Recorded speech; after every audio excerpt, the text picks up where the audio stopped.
Hi besties, welcome back again to my YouTube channel, period.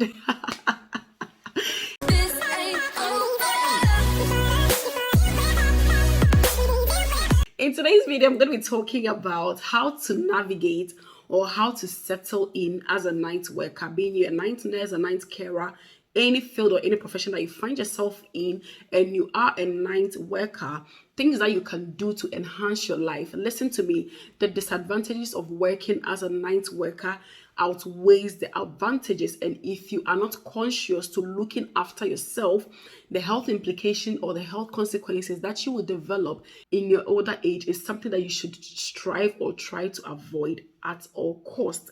And as I said in my first and second video about pros and cons of being a night worker, I have been a night nurse from 2015. So when I qualified in 2012, I worked day shift up until 2014 early, and then I decided to start working night shift because it was easy for me to navigate my family commitment and having to work. At a point I had to go back to school to do my bachelor's.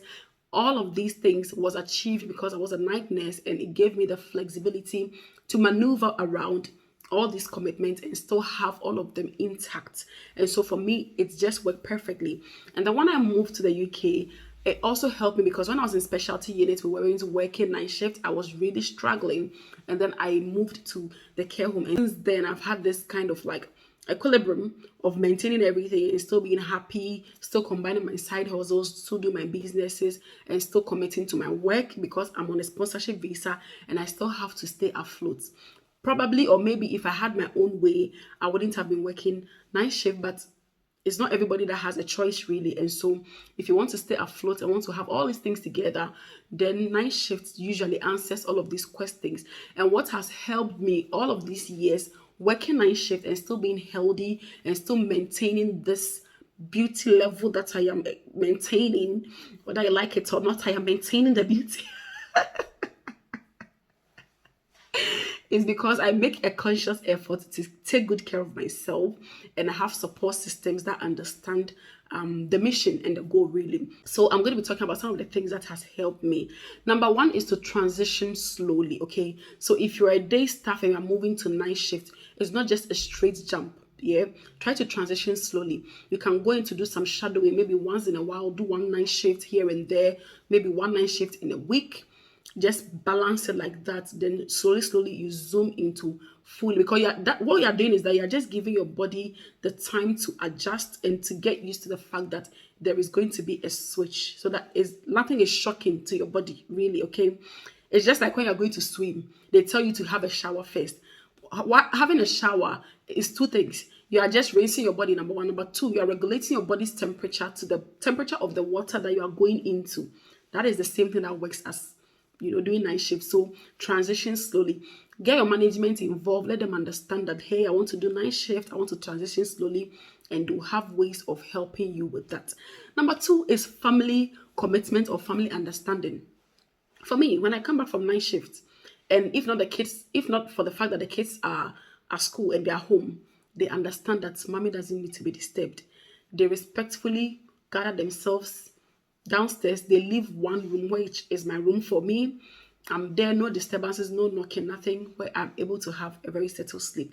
So you should let your family understand. You should let your spouses, your partners understand when you've come back from night duty, they need to support you to do some of the chores at home really, or do some of the things that will ease the tension or the pressure out of you so that you can rest and recuperate from that night duty that you have gone for. The next thing is to avoid caffeine and stimulants. Sometimes stimulants can even be chewing gum or gum.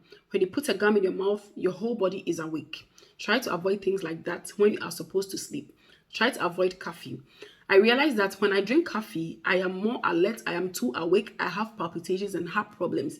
So I didn't need anybody to tell me. I personally made it a point to stop drinking coffee.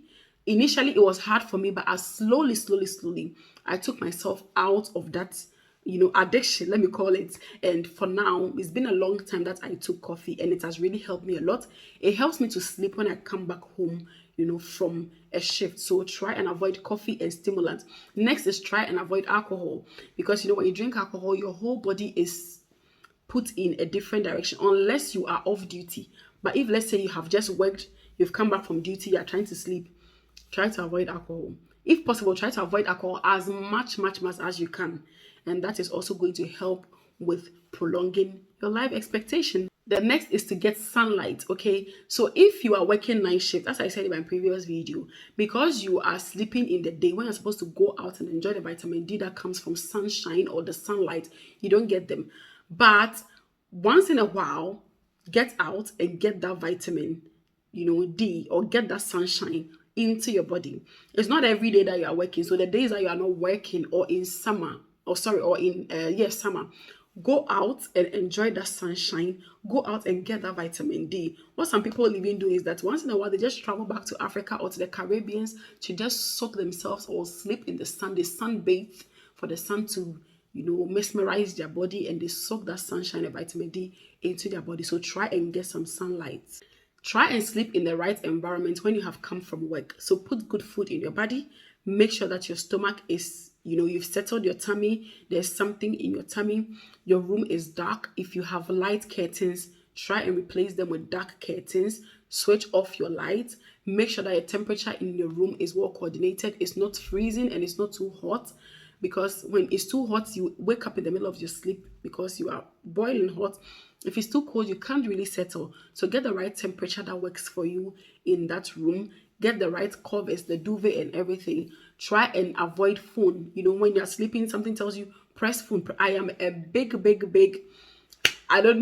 corporate to this thing that I'm saying. When you're trying to sleep, something tells you, go on your social media and see what is happening. And that's how you be carried away. You just keep watching and watching it. By the time you realize, it has eaten into the time you're supposed to rest. So try and avoid electronic gadgets when you have come back from work. Also try and get a warm bath, because this warm bath, what happens is that serotonin is able to be released when you've had a warm bath, you've had a warm drink. The body is able to relax. If you've had adequate milk, the body is able to relax and release serotonin and melatonin, which will help you to settle down. So use these techniques to maintain a right environment, which will induce sleep. The next thing is to eat healthy. So eat healthy means that when you are working night shift, because metabolism isn't great, insulin production isn't great. If you tend to eat junk foods, fizzy foods, it doesn't help the body's metabolism. It doesn't help the body's digestion. So try and eat more of your vegetables, your grains, your fruits. Drink a lot of water. Exercise when you can. Live healthy, eat healthy, because the body is not maximizing or is not working at its maximum. If you do any lifestyle, if you engage in any lifestyle, that does not really help the body's system to keep running. You can break down at a point. So eat healthy, your greens, your vegetables, your fruits, enough water, exercise. The next thing is to take supplements. There is nothing wrong with taking supplements. As I said in one of my videos, I take supplements. This is one of them. It is here because, as I said, erythropoietin levels production is decreased, vitamin D levels are decreased, insulin levels are decreased. So I take iron to help with red blood cells production. I take vitamin D because it's not every day that I get adequate sunshine. I get these products from Holland and Barrett. You can get them from Boots. You can get them from your local pharmacy.